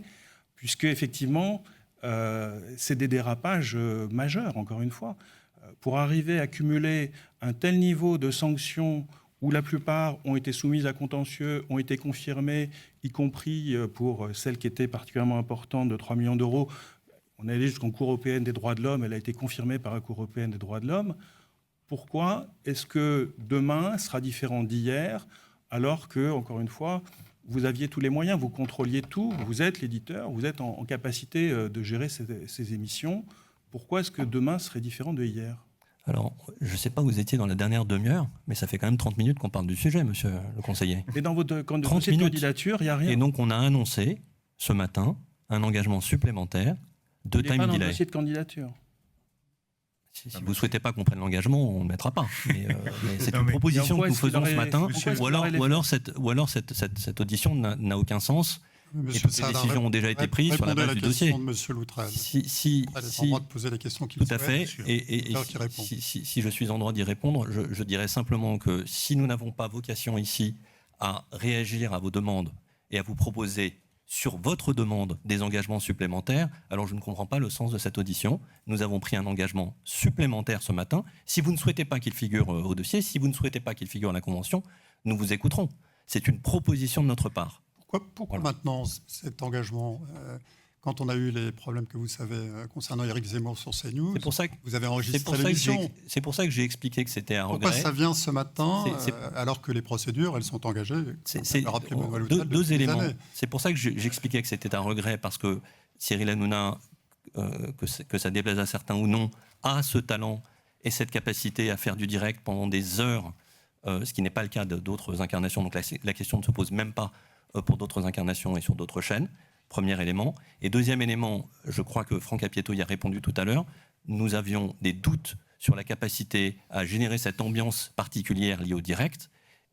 Franck et ses équipes l'ont testé sur le week-end et on en conclut que c'était une possibilité. Et donc nous le proposons ce matin compte tenu des résultats sur ces tests qui ont eu lieu le week-end.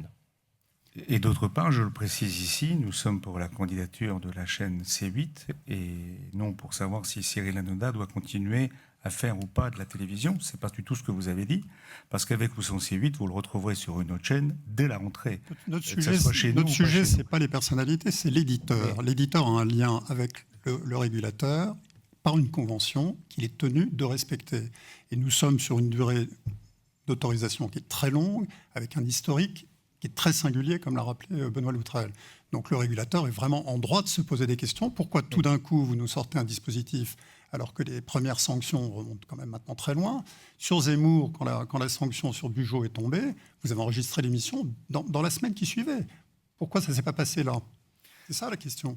Nous sommes là aussi pour juger 20 ans de télévision et 20 ans de l'existence de C8. Mais et nous vous effectivement, ce matin, et justement, on regarde votre convention sur la durée. Et on a regardé la totalité des sanctions sur la durée. Et c'est pour ça, Monsieur le Président, que nous nous engageons ce matin sur cette nouvelle mise en place. Mais à nouveau, pourquoi ce matin? Pourquoi ce matin? Parce que c'est l'occasion de parler de... Non, j'entends bien, mais les premières sanctions, elles remontent très loin. Oui, mais encore une fois, on peut répéter, mais encore une fois, c'est consubstantiel à la personnalité de Cyril Hanouna de faire du direct. Et c'est l'incarnation qui a le plus de succès sur la chaîne C8, dont le modèle économique repose sur l'audience et les revenus publicitaires. Donc, tant qu'on n'a pas testé la capacité à faire des émissions qui fonctionnent avec un différé, comme l'a fait Franck sur le week-end, on n'était pas prêt à prendre cet engagement. Aujourd'hui, on est prêt à prendre cet engagement parce qu'on pense qu'il répondra à vos interrogations ou à vos sujets et qu'il n'altérera pas le succès de la chaîne C8. Donc si ça n'avait pas marché, vous ne l'auriez pas proposé ce matin et vous auriez continué de privilégier le direct plutôt que la maîtrise de l'antenne? C'est ça que Parce que vous n'êtes pas la seule chaîne à faire du direct. Il y a d'autres chaînes qui font beaucoup de direct et qui n'ont aucune n'a ce tableau. Lesquelles à faire du direct. Oui, lesquels? Oui. Ça nous intéresse. Vous avez regardé les paysages audiovisuels, je vous laisse. Non, mais franchement, lesquels? Ça nous intéresse. Mais on en revient à la question. Est-ce que vous savez faire du direct en respectant les règles qui sont applicables aux chaînes de télévision? Parce qu'effectivement, vous êtes en train de nous dire qu'à regret, vous envisagez de... À l'époque, Michel Drucker avait des problèmes aussi en recevant certains invités. Si, je suis désolé, Serge Gainsbourg, Whitney Houston, Serge Gainsbourg qui brûle un billet de 500. Le direct est une prise de risque. Et toute l'histoire de la télé, on en fait d'ailleurs des programmes, quand la télé dérape, c'est systématiquement des émissions directes. Donc le direct est... Et toute l'histoire de la régulation audiovisuelle dans tous les pays, c'est justement de dire vous êtes détenteur d'un privilège qui est celui d'émettre en direct, d'avoir une force de frappe en termes de communication et une exigence qui existe dans tous les pays démocratiques de maîtriser son direct. Là, vous êtes en train de nous dire qu'à regret, vous allez essayer de maîtriser le direct. La réalité, je suis désolé de vous dire que ce que vous dites est inexact. Toutes les chaînes de télévision réduisent le direct d'année en année et on va se retrouver toutes à faire des plateformes avec des contenus délinéarisés. Nous pensons que la TNT est la plateforme par essence qui doit privilégier le direct. C'est le modèle de C8. Il y a une adéquation totale entre la plateforme et le modèle de C8. C'est bien pour ça que C8 est la première chaîne de la TNT. Nous regrettons les manquements, mais on parle de 3 manquements, je le rappelle, donc 0,01%. 99,99% de l'antenne ne pose pas de problème, en tout cas pas de problème à l'ARCOM. Monsieur Sada, ce n'est pas 3 manquements sur la durée de la convention. Si vous voulez, je tiens à votre disposition le récapitulatif complet. Et des mises en demeure et des sanctions. Pas 3. C'est des dommages collatéraux, le fait qu'il y ait des dérapages majeurs. Non mais moi, monsieur le conseiller, j'aimerais bien que vous me citiez les émissions en direct sur les autres chaînes de la TNT, même RTN. On va peut-être passer à un autre sujet, je pense. Alors, Denis Rapone souhaitait poser une question, puis Bénédicte Lesage. Merci beaucoup.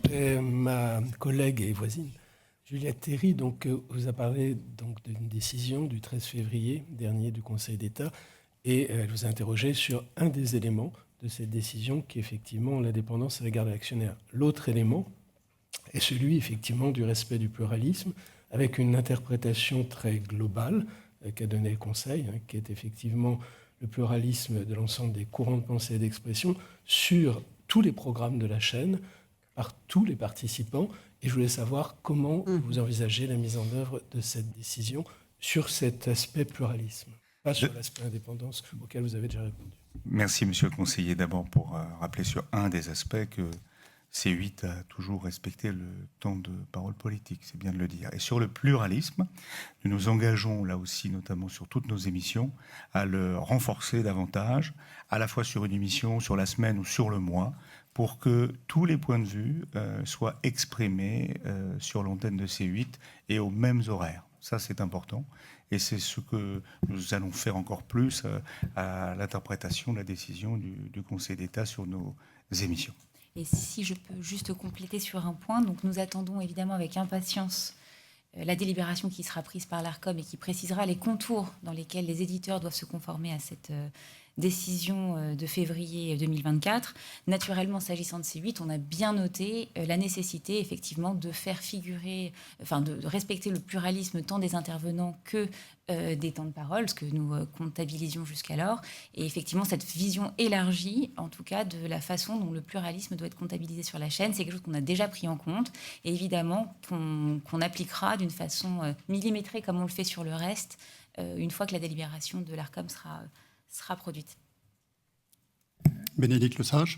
Oui, et j'ajouterais juste avant de poser ma question, avec l'idée qu'il faut, pour que vous puissiez maîtriser cette question du pluralisme, dans des horaires de direct qui sont extrêmement nombreux et avec potentiellement des dérapages. Donc vous avez une responsabilité quelque part plus complexe à mettre en œuvre, donc à vous de trouver les moyens si votre candidature était retenue, pour maîtriser ce pluralisme de manière très rigoureuse, même pendant le direct. Je vais donc passer maintenant à d'autres questions, puisqu'on parlait, dans la suite de ce qu'on vous a dit, voilà, l'autorisation de pouvoir diffuser sur une fréquence du service public, fréquence publique, pardon, demande des engagements des candidats. Est-ce que vous êtes prêt, par exemple, à signer la charte alimentaire pour C8 au-delà des signatures du groupe pour les chaînes thématiques jeunesse? Qu'est-ce que vous êtes prêt à faire en termes de contenu, d'éducation aux médias, à l'information et la participation à une construction d'une citoyenneté numérique et donc d'une citoyenneté numérique qui est le vivre ensemble pacifié aussi bien dans le monde réel que sur les réseaux sociaux?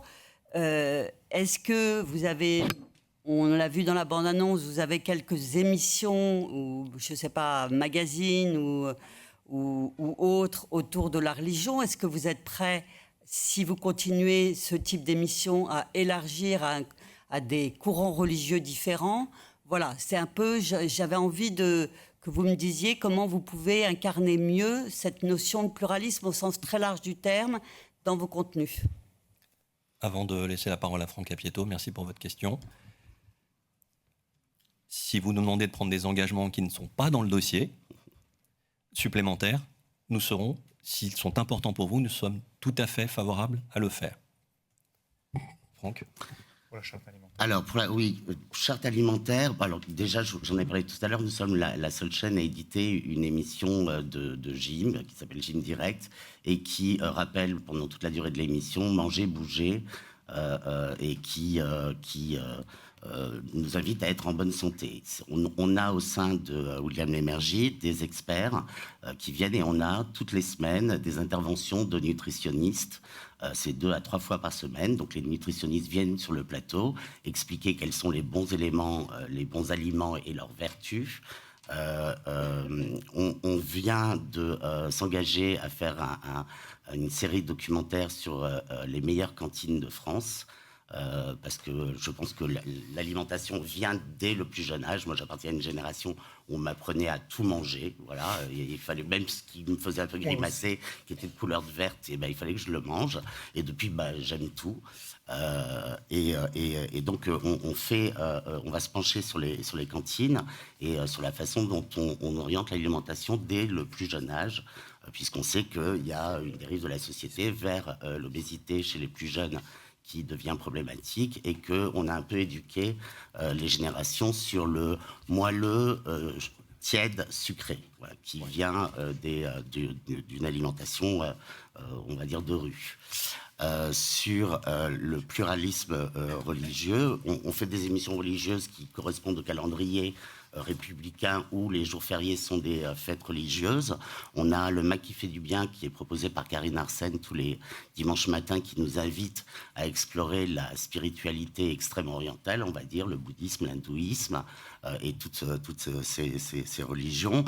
Cyril ne cache pas son appartenance à une certaine religion et fait à l'antenne toutes les formes de religion, y compris la rupture du jeûne. On a fait la nuit du Ramadan. Enfin, on est je l'espère, une des chaînes les plus plurielles sur ce sujet-là. Quel était l'autre élément? Notamment, tu pourrais revenir sur les causes de ces 8. Oui, alors le harcèlement scolaire, sur les écrans. Enfants face aux écrans. Ouais. Alors, je suis en train de finaliser un documentaire qui est fait par quelqu'un que vous connaissez bien, qui est Carole Bien-Aimée Besse, sur la dangerosité des écrans auprès des plus jeunes, mais pas seulement.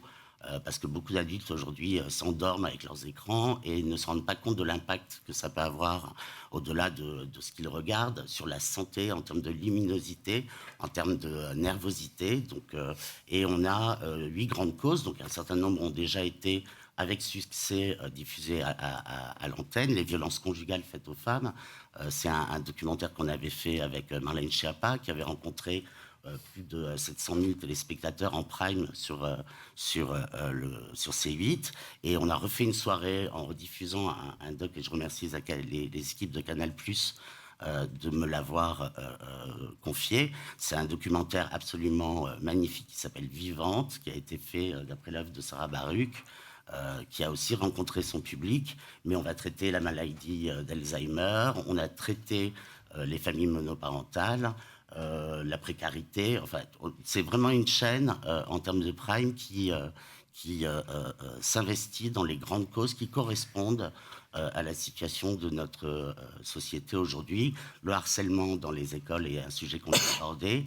Et sincèrement, à chaque fois, cet édito un peu compliqué pour une chaîne très grand public rencontre un écho très positif et un public assez nombreux. Notre chaîne, comme on l'a dit tout à l'heure, est unique. Elle est aussi très utile pour nos concitoyens. C'est important de le dire ce matin. Juliette Théry.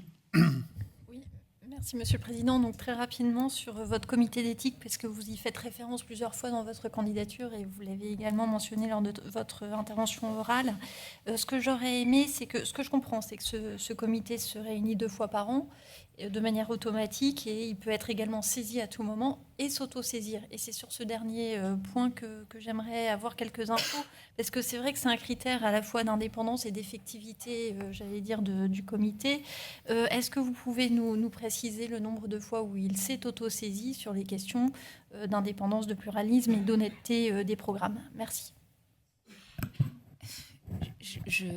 J'avoue que je n'ai pas en tête le nombre d'autosaisines du comité d'éthique ces dernières années. Ça a eu lieu à minima 1 à 2 fois sur le courant de l'année 2023. Pour le reste, on vous fournira les éléments, mais c'est vrai que c'est pas quelque chose sur lequel on a une comptabilité qui est extrêmement fine. Mais en tout cas, pour répondre à votre question d'une façon très nette, il s'est déjà autosaisi d'un certain nombre de sujets. Merci. Monsieur Boilet. Merci, Monsieur le Président. J'avais une toute dernière question. Je voulais parler de spectacles vivants et de musique qui, je crois, contribuent à adoucir les mœurs. Vous vous engagez à diffuser plus de spectacles vivants et au moins 20 concerts de musique classique. Est-ce que vous pourriez partager avec nous la stratégie de diffusion qui pourrait accompagner ce volet spectacle vivant, musique classique? La deuxième question, en fait, je m'en permets deux. On a vu, notamment en flux, mais aussi en fiction, que vous avez utilisé avec un certain succès la veine de la télé dite nostalgie. Il n'y a que la vérité qui compte, Magellan, etc. Donc, dans ce contexte-là, quand vous écrivez dans le dossier pas mal de choses autour de la modernité des concepts et la variété des écritures, comment vous envisagez les choses? Est-ce que vous seriez prêt dans la Convention là-dessus à aller un petit peu plus loin sur la créativité? Merci beaucoup. Oui, alors, moi je fais une petite distinction entre l'acquisition de Magellan, qui sont des épisodes déjà produits, réalisés, et la reprise de Y'a que la vérité qui compte. On fait la reprise de Y'a que la vérité qui compte. On était avec les équipes, Vincent Pujol, directeur des programmes, Alexandre Israël, directeur des flux, en train de parler ce qui n'existait plus. Non, on essaie systématiquement de se différencier et de ne pas être un robinet de rediffusion. Et on parlait des grandes années de ce qu'on appelle, alors c'est un mot barbare en anglais, excusez-moi, mais je vais le dire en français, de la télé d'émotion. C'est-à-dire il y a que la vérité qui compte sur une grande chaîne, il y avait Perdu de vue, il y avait un certain nombre d'émissions qui jouaient sur l'émotion humaine, et il y a que la vérité qui compte était sur les retrouvailles de gens qui se recherchent, ou de gens d'ailleurs qui ne se recherchent pas. Et dans ces cas-là, le rideau ne s'ouvre pas, vous connaissez le concept. Et on s'est dit, c'est marrant, c'est ce qu'on appelait à l'époque de façon barbare les motainments, et a complètement disparu des primes de toutes les chaînes. Et on s'est donc intéressé à Il y a que la vérité qui compte, qui au départ a été simplement la réutilisation d'images existantes, comme on fait des compilations de chanteurs cultes et ainsi de suite. Et on s'est rendu compte qu'en fait, le public adhérait tout de suite à cette émission, donc on l'a entièrement recréé, ce qui demande un gros travail, parce que ça veut dire d'aller chercher les témoins, les gens qui réclament. C'est une production qui est très lourde à faire. Ça, c'est une réécriture. C'est une réécriture d'un concept, tout à fait, mais qu'on a finalement ramené à aujourd'hui avec des gens de leur époque qui parlent comme à notre époque, qui ont aussi des portables, ce que n'avaient pas forcément les candidats de l'époque. Enfin voilà, pour moi, c'est un peu différent que d'acheter une acquisition. On a fait à une époque une stratégie de fiction, je ne sais pas si vous vous en souvenez, on avait fait Safe d'Alan Coben, qui a d'ailleurs été rediffusé sur TF1 par la suite, donc plutôt de bonne qualité, Ombre rouge, voilà. Là, je suis en train de développer un projet de sitcom. Alors, la sitcom, c'est un genre télé ancien aussi, mais c'est, encore une fois, nous, on s'adresse à tous les âges, à tout le public, et on veut créer une passerelle entre de 7 à 77 ans, on va dire, et cette sitcom, qui est en cours d'écriture, sera réalisée par Patrice Lecomte, voilà, qui retracera la vie, je ne vais pas en dire plus parce que je ne vais pas trop en dévoiler, mais... Vu l'audience de l'audition, ça sera dans la presse tout à l'heure. Et pour répondre aux conseillers, effectivement, on s'engage à 30 spectacles vivants et en plus à de la musique classique. En fait, l'avantage, c'est que peu de chaînes diffusent des spectacles vivants sur la TNT en prime time, donc le samedi. On pense plutôt à des comédies, parce qu'on est vraiment une chaîne où on rigole énormément sur C8, donc je préfère le dire, on est la chaîne aussi où on rigole, où on passe des excellents moments. On n'aurait pas ces audiences-là. Et on s'engage aussi à une vingtaine de musiques classiques diffusées en deuxième partie de soirée le samedi, parce qu'on a des obligations, non pas de direct, mais d'inédit, je le dis, puisque j'ai beaucoup de questions de journalistes suite à cette audition, et nous ne demandons aucun aménagement sur effectivement nos inédits, parce que c'est la force de la chaîne auprès de toutes les générations, et c'est pour ça que je le redis. Nous souhaitons que la chaîne soit reconduite avec tous les engagements auxquels nous sommes extrêmement attachés, que nous avons développés ce matin. Mais c'est très important ce que vous dites, et c'est un des rares domaines. Amandine Ferret disait tout à l'heure, on s'est trompé dans notre évaluation à l'origine des chaînes gratuites parce qu'on pensait qu'il allait y avoir beaucoup de synergies payantes. Un, on s'est trompé. Deux, on a été contraint par les engagements pris autour de l'acquisition de TPS qui date de 2007, je le rappelle. Donc on s'est trompé. Mais un des domaines dans lesquels il y a un peu de synergie, c'est le spectacle vivant, puisqu'on a relancé une politique plus active avec Gérald Brice sur Canal+. Et on a donc la capacité, quand on trouve les talents, parce qu'ils sont nombreux, mais finalement pas si nombreux que ça, à faire de l'acquisition et du financement de spectacles vivants, et pour Canal+, et pour C8. Donc le spectacle et l'humour en particulier est un axe très important pour la suite de C8. On édite la chaîne Comédie, donc on profite pour à la fois les abonnés et à la fois pour les téléspectateurs en gratuit de cette, évidemment, économie d'échelle. Merci, je sens que vous avez envie de prolonger l'audition, mais comme vous le savez, elle est fixée à 1h30, donc on va s'en tenir là, puisqu'on est arrivé à l'heure limite. Merci beaucoup pour répondre à la question. Merci beaucoup.